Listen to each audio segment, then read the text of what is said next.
Conversaremos con el doctor Eddie Pérez Ten, epidemiólogo, manejo del país ante la reapertura gradual.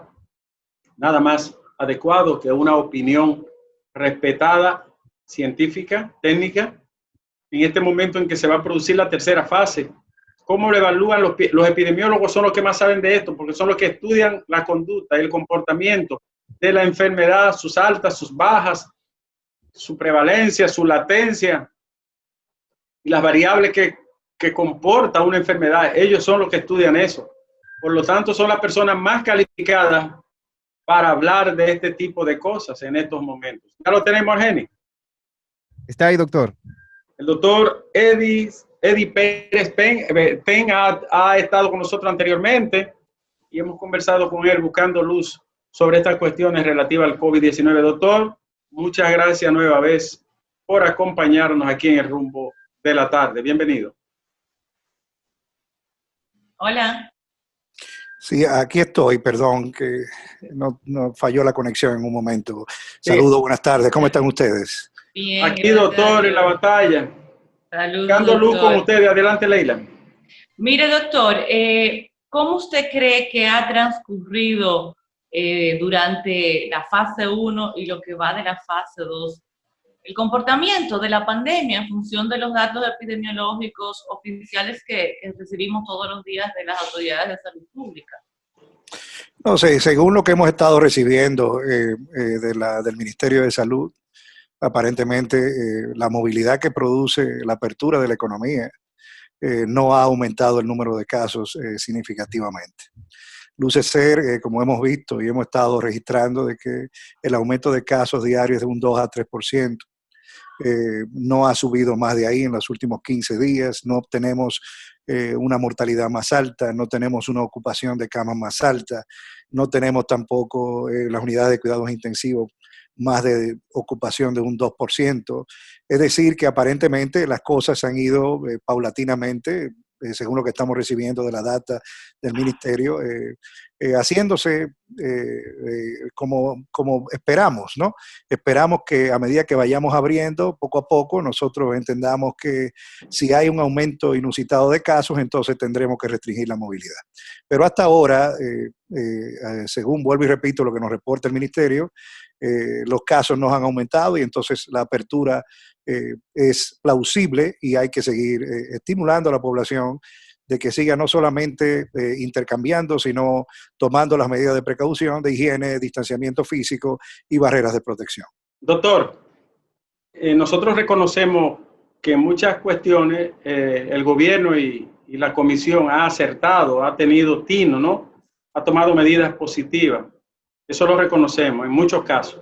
Sin embargo, una de las críticas que yo hago y que me hace reflexionar es, doctor, un pequeño país de 11 millones de habitantes, 48,000 kilómetros cuadrados, está en séptimo lugar en muerte y entre los primeros 10 en casos. Sí, es una de las cosas que siempre nos vamos a poner a cuestionar. En primer lugar, nosotros si hay algo que debemos entender es que la infraestructura de salud, no solamente en nuestro país, sino en todos los países, realmente ha sido descuidada. Si te pones a ver todo lo que ha pasado a nivel mundial, nosotros estamos pagando ese precio. Estamos pagando el precio de no haber... Por ejemplo, la atención primaria que no tenemos.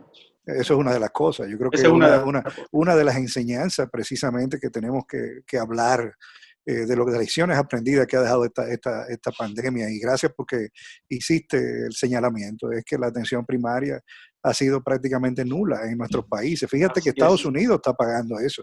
Estados Unidos ha pagado el precio de ser una atención eminentemente terciaria, eminentemente de atención ya cuando tú tienes riesgos muy altos, de que tienen una mortalidad mucho más baja cuando tú tienes esas personas que van al nivel terciario antes del COVID. Eso era algo que se aplaudía.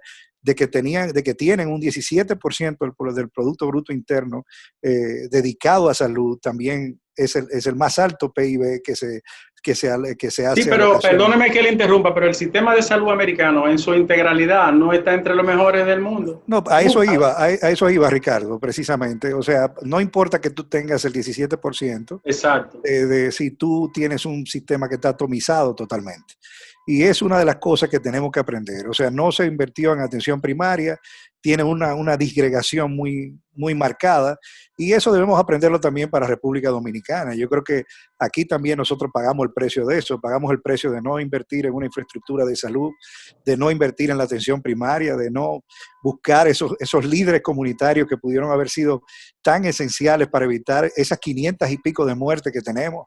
O sea, hay muchas cosas que también nosotros tenemos que aprender, y sobre todo algo que no se ha tocado posiblemente tan fuerte como es la disgregación entre lo que es la academia y lo que es la salud. Yo creo que nosotros estamos ignorando algo importante, y es que nuestro comportamiento en República Dominicana ha sido diferente a muchos otros países. Y precisamente no hemos hecho una investigación rigurosa de por qué ese comportamiento se ha comportado diferente. Ahora comienzan a darse pinceladas en la academia. Por ejemplo, la Universidad Iberoamericana está tratando de ver cuáles son si hay alguna variante diferente en lo que es el virus que ha impactado a la población dominicana, y otras cosas que la academia no ha sido parte de la mesa de decisión en lo que ha sido la mesa directiva del Ministerio de Salud Pública. Y eso es una de las cosas también que debemos aprender, que no debe ser un sistema de salud atomizado, sino que debe integrar varios componentes, incluyendo la academia, para poder enfrentar no solamente esta epidemia en el país, pandemia a nivel mundial, sino otras cosas que puedan venir también y que puedan también hacer que se tambalee el sistema de salud como se tambaleó aquí en República Dominicana. Bien, Domingo, ¿tiene preguntas? Sí. Doctor, desde el punto de vista puramente epidemiológico, clínico, médico, científico, profesional, ¿cómo ha afectado el ambiente político electoral el abordaje de la pandemia? Bien, esa es una pregunta interesante. Yo creo que si hay algo que hemos aprendido también en esto que estamos viviendo ahora, es que la salud no es solamente la ausencia de enfermedad, que la salud envuelve muchas cosas. La salud envuelve lo que es la economía, la salud envuelve todo lo que es la parte política, las decisiones políticas, eso que estábamos hablando ahora con Ricardo precisamente, de la asignación de un Producto Bruto Interno para infraestructura de salud. Eso es muy importante. En el plano local, yo creo que aquí la parte política transpira por todas las esferas de la sociedad dominicana. Y es una de las cosas que también va a tocar salud. Aquí por ejemplo, a mí en otros programas se me ha preguntado que si con los indicadores de salud era necesario, con lo que hay ahora, irse a un toque de queda por más días. Y una de las cosas que hemos respondido es que precisamente con los indicadores de salud que hay ahora relacionados con el COVID-19, quizás no era necesario seguir aumentando un toque de queda por más tiempo. Siempre he dicho que si es para uno preparar a la población aún mejor para lo que viene, o sea, para buscar las entidades que se van a abrir, saber cómo vamos a monitorear, por ejemplo, el transporte público, cómo vamos a entrenar a la población para que pueda también acceder adecuadamente al transporte público, entonces posiblemente se justificaba. Pero con indicadores de salud como los que hay ahora, en que la enfermedad COVID-19 no representa más de un 1% de la incidencia aquí a nivel del país, entonces no había por qué hacer un toque de queda, extenderlo más de la cuenta. Entonces eso es importante que lo sepamos. Siempre va a haber acciones políticas que pueden, vamos a decirlo así, pensar que se van por otro lado, cuando no necesariamente van a impactar de manera directa a lo que es salud, sino a otras cosas o otros intereses que pudieran estar relacionados con lo que es la política partidaria en el país. Es decir, doctor, me da la impresión que usted está planteándonos el déficit fundamentado ha sido el precario servicio de salud, y que eso no puede sustituirse con las medidas de prevención, de declarar estado de emergencia y de cerrado, sino reforzando el servicio de salud. ¿Es así? Totalmente. Yo creo que una de las cosas que hemos dicho que lo hemos venido diciendo y ha sido una constante de nuestro discurso, es que precisamente nosotros no debemos pasar de la etapa de mitigación a la etapa de resolución sin antes resolver todos los problemas que tenemos de salud. Nosotros deberíamos incluso ir pensando no en pasar a resolución, sino en pasar atrás, volver atrás a la etapa de contención, hacer más pruebas, hacer las pruebas masivas en la población, preparar mejor una infraestructura de salud y sobre todas las cosas, que es lo que más preocupa en este momento, es que se haga una transición, porque nosotros sabemos que viene un periodo eleccionario, vienen ahora mismo, definitivamente van a venir personas nuevas a lo que es la parte gubernamental, y esa transición no la vemos. No vemos que se haya no solamente pensado en COVID-19, sino pensado en cómo vas a hacer la transición para seguir impactando otras enfermedades de las que has tenido que desviar recursos para COVID-19, como son tuberculosis, malaria, dengue, y vuelvo y repito, todo lo que es la atención primaria, desarrollar un programa de atención primaria que nos permita a nosotros acceder y contrarrestar los problemas de salud desde el punto de entrada, que es precisamente esa atención primaria que hay en nuestro país. Bueno, Perdón. No, adelante, Dan. Perdón, que no sabía que te iba a preguntar. Una situación que se ha dado en otros países, incluso en países donde se han aplicado una enorme cantidad de pruebas. En la República Dominicana no hemos pasado de 90.000 pruebas, todavía creo, tengo entendido. Y ha habido regresión. Por ejemplo, ayer el presidente de Argentina hacía una intervención describiendo nuevas coordenadas en lo que respecta a las estrategias para combatir el coronavirus en Argentina. Y ha habido regresión. Se regresó a 3 semanas de cuarentena total en una parte importante del polo urbano de Buenos Aires y en muchas otras regiones, en virtud de lo que amenazaba desatarse. Nosotros no tenemos ningún peligro entonces de regresión, de segunda ola, de vuelta atrás. No, siempre el peligro va a estar ahí. Eso es algo que nosotros tenemos que seguir enfatizando, de que no bajar la guardia. O sea, una de las cosas es, no es necesariamente que se haga un toque de queda, pero sí que la población siga y nosotros sigamos hablando precisamente de lo que es la prevención. O sea, nosotros estamos con una enfermedad que todavía, aunque no tenga ya un carácter epidémico, sino que parece ser que va a pasar de una epidemia, o sea, de un exceso de casos que hay en la población a una endemia, que es que se quede dentro de la población, como se queda el dengue, que se queda por un periodo de tiempo y tiene brotes cada cierto tiempo, en periodos determinados del año. Eso es lo que se está pensando que cómo se va a quedar el COVID-19 y definitivamente, al igual que el dengue, al igual que la malaria, tenemos que convivir con ellos.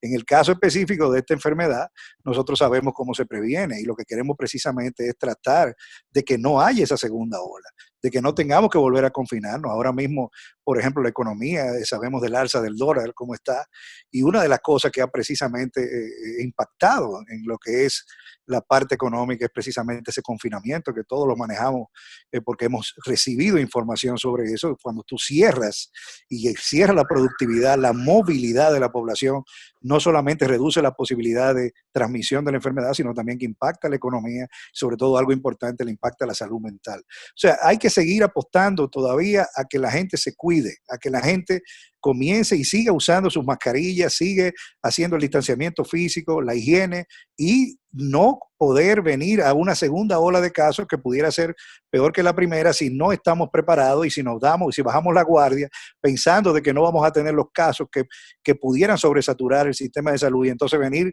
los grupos vulnerables que son los que se quedan en la casa, porque fíjate, antes nosotros teníamos algo importante. Antes nosotros cuando salíamos, cuando estábamos confinados, éramos un ente pasivo. Y ese ente pasivo lo que decía es, alguien tiene que venir a mi casa a traerme la infección. Ahora yo voy a salir, voy a moverme y soy el que voy a traer a la casa, si se me infecto, la infección. Y eso quiere decir que las personas vulnerables que hay en su casa pudieran afectarse, que en el caso anterior no podían hacerlo. Entonces esas son las cosas que nosotros debemos seguir insistiendo para proteger a los más vulnerables y no venir con una segunda ola y poder sobresaturar el sistema de salud de la República Dominicana. Doctor, mi preocupación va en ese orden. Cuando yo escucho la frase segunda ola, yo me mortifico, todos mis compañeros aquí saben. Y yo tengo una preocupación porque vienen elecciones, que es un evento en el que participa mucha gente, pero también porque ya nos confirmó Sonadores que a partir del 5 de julio se estarán recibiendo, ya hay algunos incluso confirmados, visitantes desde Europa y desde los Estados Unidos. Entonces, si usted pudiera ponerle un número al riesgo, ¿qué número sería? En primer lugar, y gracias por la pregunta, en primer lugar, la palabra temor no debe ser, vamos a decirlo así, una estampa de lo que estamos viviendo ahora. O sea, si hay algo que nosotros hemos aprendido, por ejemplo, en VIH, en SIDA, es que cuando nosotros hablamos a la población, le enseñamos a protegerse, le enseñamos a entender lo que era, cómo era que se hacía la infección, la población comenzó a entender y comenzó a prepararse mejor. Yo creo que la palabra temor siempre existe a lo que tú no conoces y tú realmente ya comienzas a conocer cómo se transmite esto. De hecho, nosotros podemos decir ya que hasta podemos en cierta forma decir que hemos comenzado a entender cómo tratar la enfermedad más agresivamente para que no se nos compliquen los pacientes con COVID-19. Entonces, nosotros no podemos tener temor, sino entendimiento de la enfermedad, de cómo vamos a afrontar esto. La economía va a seguir abriéndose. Ahora, ¿qué nosotros tenemos que esperar, por ejemplo, de la parte gubernamental? Así como nosotros tuvimos dos comisiones, porque fue así, dos comisiones que se crearon paralelas al Ministerio de Salud para tratar el COVID, una primera comisión y después vino un grupo de personas internacionales que también formaron parte de la comisión, pero eso es para trabajar en la enfermedad per se. Ahora lo que nosotros esperamos es que haya posiblemente una comisión, una gobernanza que nos hable de cómo vamos a tratar el post-confinamiento. O sea, nosotros tenemos que tener indicadores claros que nos hagan saber cuándo nosotros podemos seguir abriendo la economía o cuándo debemos ser lo suficientemente transparentes y decir, en este momento tenemos un número de casos inusitados y debemos restringir más la movilidad. Entonces la economía debe seguir abriéndose, nosotros sabemos que es así. Vuelvo y repito, la salud no la puedes ver solamente como una ausencia de la enfermedad, sino todo lo que produce un equilibrio, que nosotros le llamamos homeostasis en medicina. Todo ese equilibrio que produce la calidad de vida, es esa parte de lo que es la salud mental y todo lo que es convivir adecuadamente, tienes que ir pensándolo. Así que cero temor, más entendimiento y sobre todo más indicadores que nos hagan saber cuándo seguir abriendo la economía y cuándo, si en algún momento tenemos que pararla, hagámoslo sin tener que volver al confinamiento. Muchas gracias, doctor. Gracias por darnos estos tips tan importantes. Una pregunta personal. ¿Usted no es miembro de la alta comisión? No somos miembros, fuimos invitados a ser miembros, pero no fuimos miembros. ¿Por qué? Convicciones personales, trabajos académicos nos hicieron permanecer. Ok. ¿Usted trabaja en el área pública o privada aquí en el país? ¿Sí? Yo soy el director de la Escuela de Medicina de la Universidad Dominicana, OIM. Ok. ¿Usted trabaja en algún organismo internacional? Tenemos una empresa de asesoría privada, no trabajo en ningún organismo internacional, pero sí, como empresa privada, sí tenemos acceso a grants de investigación para instituciones internacionales. Usted es muy competente, muy preparado, lo hemos seguido desde entrevistas y a través de conferencias y cosas. Y debiera de ser un recurso que el Estado estuviera aprovechando. Usted es una persona con mucha competencia técnica.